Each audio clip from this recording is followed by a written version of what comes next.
Greetings from Edu Aspirants, our YouTube channel to ace academics, competitive exams, entrance exams, as also for enrichment of knowledge. In the series of our videos on current affairs, this is the sixth video for 2024 in which we shall cover the second fortnight of March. Agnikul Cosmos is a Chennai-based space startup that created history by launching India's first rocket from a private launch pad on March 22 this year. The company's first rocket, named Agni Baan Suborbital Technology Demonstrator, written as this in abbreviated form, and this is the picture. It is an acronym. SORTIT was launched from Satish Dhawan Space Center in Sriharikota, Andhra Pradesh. Agnikul's vehicle comprises two stages, with the first stage consisting of a cluster of engines known as Agnite, and the second stage comprising the Agni-led engine. Both engines are semi-cryogenic, that is, using a combination of refined kerosene stored at room temperature and supercooled liquid oxygen. The engines are designed and developed by Agnikul in India and are single-piece 3D printed engines which are said to be the first in the world. So much for the first in the world. And I'm sure you know what cryogenic is. Cryogenic uses material at very low temperatures. So these cryogenic engines imply that. India is constructing what is said to be the world's largest renewable energy project. Where? In the Rann of Kutch, that is the Gujarat border. The Quadra Renewable Energy Park will generate, this is the emblem for the project.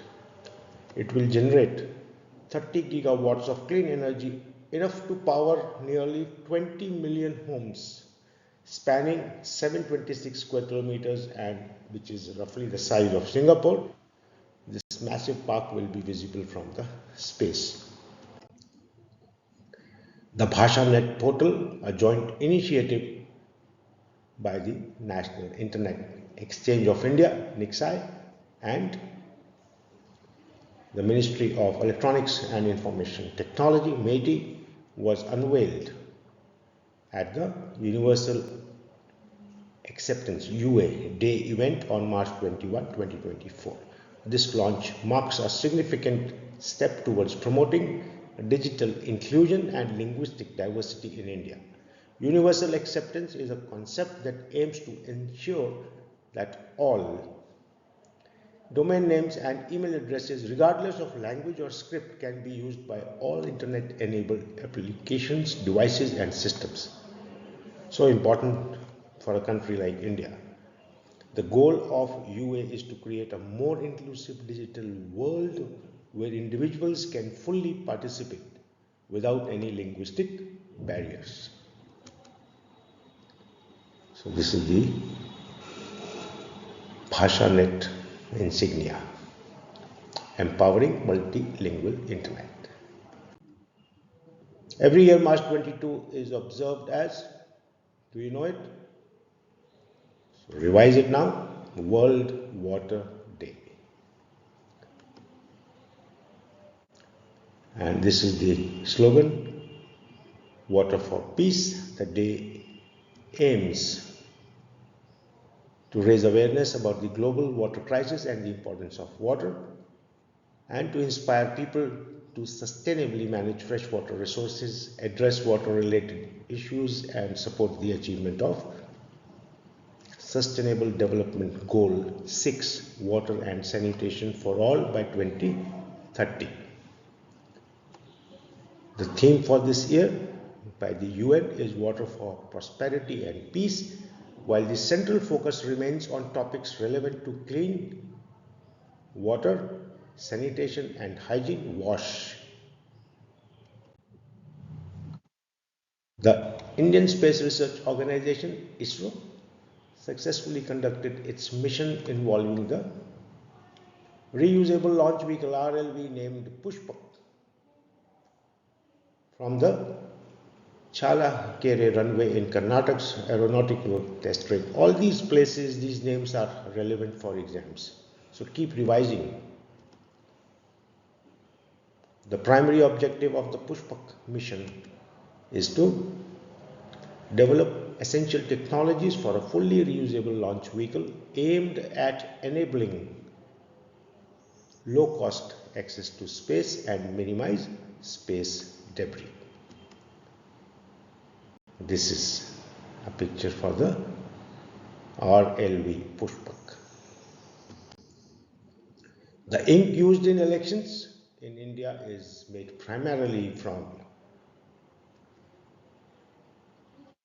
silver nitrate. It has 10 to 18% silver nitrate, some undisclosed chemicals, dyes and aromatic materials to mark voters after they cast their votes to prevent duplicate votes and fraud. The only company authorized to produce the ink in India is, this also is important to remember, as silver nitrate is important. The company is Mysore Paints and Varnish Limited, and it is there since 1937. The stains of this ink last for about 2 weeks.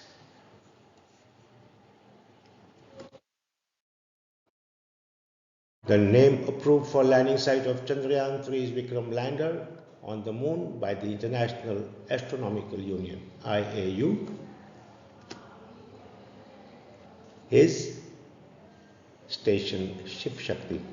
And if you remember, this name was suggested by our own Honorable Prime Minister, Mr. Narendra Modi.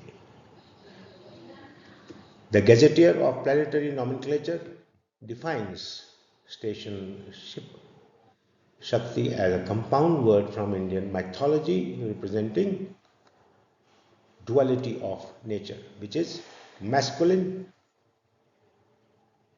for Shiva, symbolizing resolution for humanity's welfare, and Shakti, feminine, providing strength to fulfill those resolutions. India's first Chandrayaan-1 mission's Moon Impact Probe, MIP, had impacted the lunar surface on November 14, 2008, 15 years ago. And this impact site was named Jawahar Point or Jawahar Sthal. And this is the landing site of station Shiv Shakti. In the planetary nomenclature, you must remember, similar to terrestrial nomenclature, that is on the Earth, is used to uniquely identify features on the surface of a planet or satellite. The Gazetteer of IAU contains detailed information about all IAU approved names of topographic and albedo. Albedo means reflective power, features on planets and satellites. And this is happening since 1919, when the organization was formed.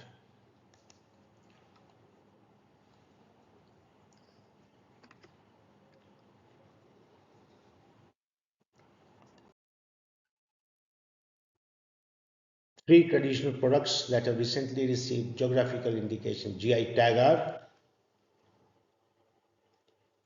Matabadi Peda Prasad, Rignai, Pachda textiles, and Risa, another type of garment. This is the Matabari.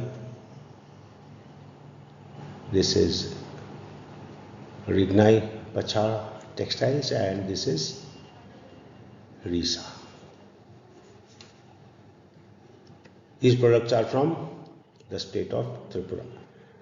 In March alone, the government has given GI tag to about 22 products from various states like UP, Meghalaya. We'll give you a list of the products that have received GI tag from the government in a later video. So Tripura now has 4 GI protected products. The fourth is the Queen pineapple. And this queen pineapple is one of the 13 fruits and vegetables from Northeast that have the GI tag. PM Mr. Narendra Modi has been conferred Order of the Druk Gyalpo, which is Bhutan's highest civilian honor by the King of Bhutan, and this is the first time that a foreign dignitary has received this honor. And that is the honor being bestowed upon our Honorable Prime Minister. This brings us to the end of the video on current affairs for the second fortnight of March 2024. See you with the next video on current affairs on 15-16 April. Please subscribe, like, share, and do press the bell icon for updates. You will have questions from this also in the forthcoming exams. Best of luck. Thank you for viewing.